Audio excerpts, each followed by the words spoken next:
हरिओम सभी को। आज हम लोग एक कहानी लेते हैं छोटी सी, जिसमें जिसमें बताया गया है कि हर मुश्किल जो भी एक के बाद एक कई बार लाइफ में मुश्किलें आती रहती हैं, तो हम उनसे थक जाते हैं।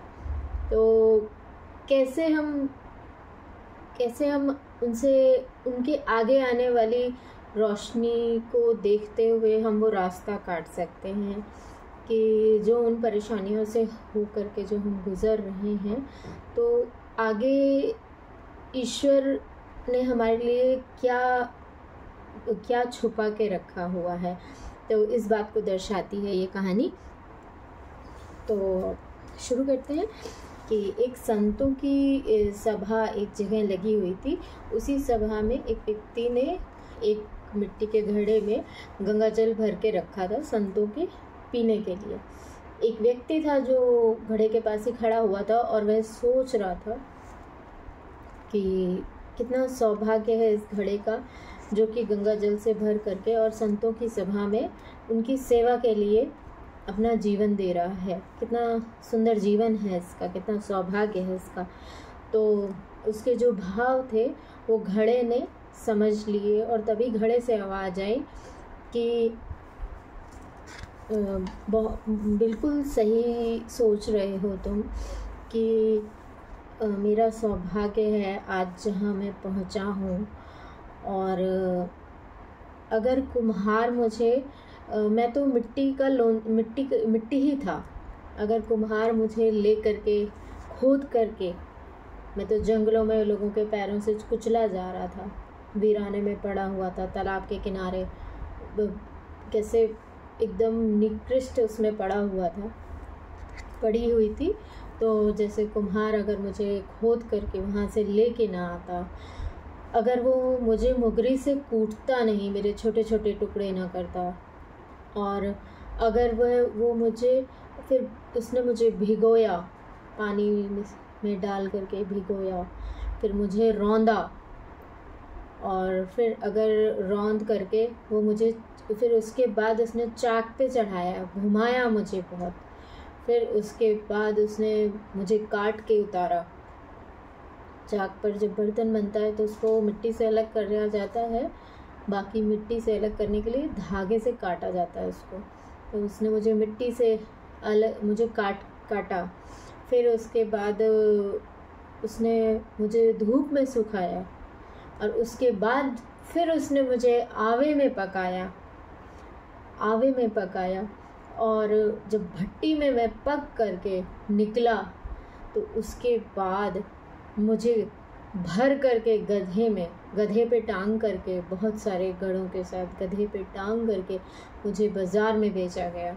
और फिर मेरी कीमत लगाई गई। कोई 30 रुपये बोलता था, कोई 35 रुपये बोलता था, कोई 25 रुपये बोलता था। इस तरीके की कीमत से जब मैं बेचा गया बाज़ार में, तब जा कर के मैं एक घर में पहुंचा। और सौभाग्य तो मेरा ये है कि आज शुक्राने उस व्यक्ति के हैं, और ये मेरा सौभाग्य है कि उसने मुझे यहाँ संतों की सभा में रखा, संतों की सभा तक उसने मुझे पहुँचाया। तो इसका सिद्धांत ये निकलता है कि भगवान हमको जितने भी कष्ट दे रहा है, कई बार एक के बाद एक आ जाते हैं, और कई बार ऐसा होता है कि थोड़े थोड़े दिन पे कुछ दिन सही रहता है, फिर उसके बाद कोई ना कोई बात आ जाती है।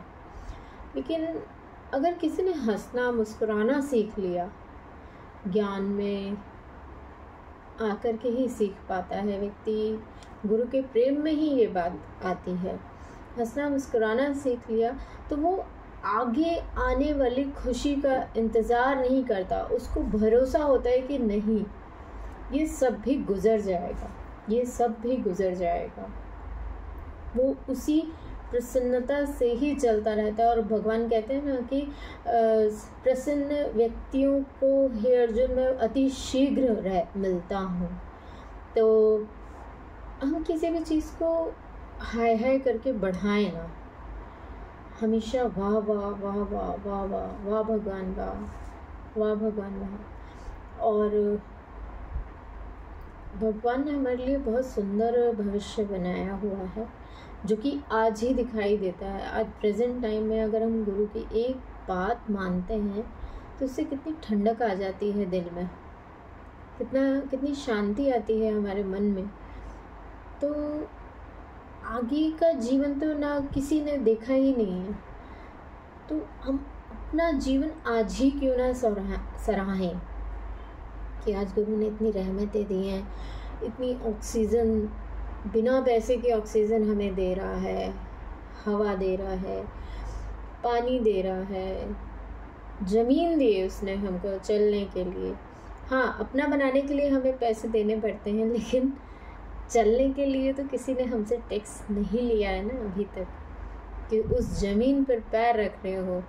चलो ठीक है, रोडों के टैक्स हो जाते हैं, रोडें हम यूज़ करते हैं, और जंगलों में जा कर के रहने लगे तो क्या वहाँ कोई पूछने वाला है कि यहाँ कि बोले इसका टैक्स तो ज़मीन पे क्यों खड़े हो तुम? हाँ, इतना ज़रूर कहता है कोई व्यक्ति कि हाँ यहाँ भैया इस ईरानी में क्या कर रहे हो, लेकिन ये तो नहीं कहता ना कि ज़मीन पे खड़े हो मुझे पैसे दो ऐसा तो कोई नहीं कहता है। तो कितना कुछ भगवान ने दे रखा है, कितनी रहमत है। आज एक कष्ट आता है, शरीर के ही कष्ट को ले ले, लेकिन जितने दिन वो सही रहता है शरीर तब तो हम वाह वाह नहीं करते, और आज एक कष्ट आ जाता है तो हाय हाय करने लगते हैं। तो ये सब भगवान की रहमतें हैं, और इन रहमतों को दिखाने वाला कौन, इस तरफ नज़र डलाने वाला कौन? वो गुरु। ये काम गुरु करता है। कहते हैं ना कि भगवान ने इतनी रहमतें दी हैं, हमें उनका एहसास नहीं है, वो एहसास कराता है गुरु। सत्संग में इसीलिए आया जाता है कि हमको रोज़ रोज़ रोज़ रोज़ जो नियामतें मिली हुई हैं हम उनका एहसास करें, शुक्राने गा पाएँ। और ये बहुत समय लगता है, बहुत समय लगता है आने में, क्योंकि कोई कितने साल बाद आया है, बचपन में ये चीज़ बहुत जल्दी सीख जाते हैं, लेकिन बड़े होने के बाद कोई 30 साल में आया है, कोई 25 साल में आया है, कोई 40 साल में आया है सत्संग में। तो 40 साल हम जिन संस्कारों में रहे उनको धोना भी तो होगा, वो धुलेंगे तब नया रंग अपने आप ही चढ़ जाएगा, जैसे जैसे कपड़ा साफ होता जाएगा। तो कभी भी अधीर ना हो, क्योंकि आना तो है ही है। अगर गुरु ने इतने लोगों के बीच में, इतनी जनसंख्या है हमारे देश में, अगर हमको गुरु ने चुना है तो कुछ तो अलग होगा ना। क्या बोलते ना, करोड़ की बात चले कि खोटे सिक्के, ठीक है संसार के हम किसी काम के नहीं, लेकिन अगर हमें गुरु ने उठाया है तो कुछ तो है ना। और वाकई में जो भी सत्संग में आते हैं उन्हें बहुत बहुत क्वालिटी होती है।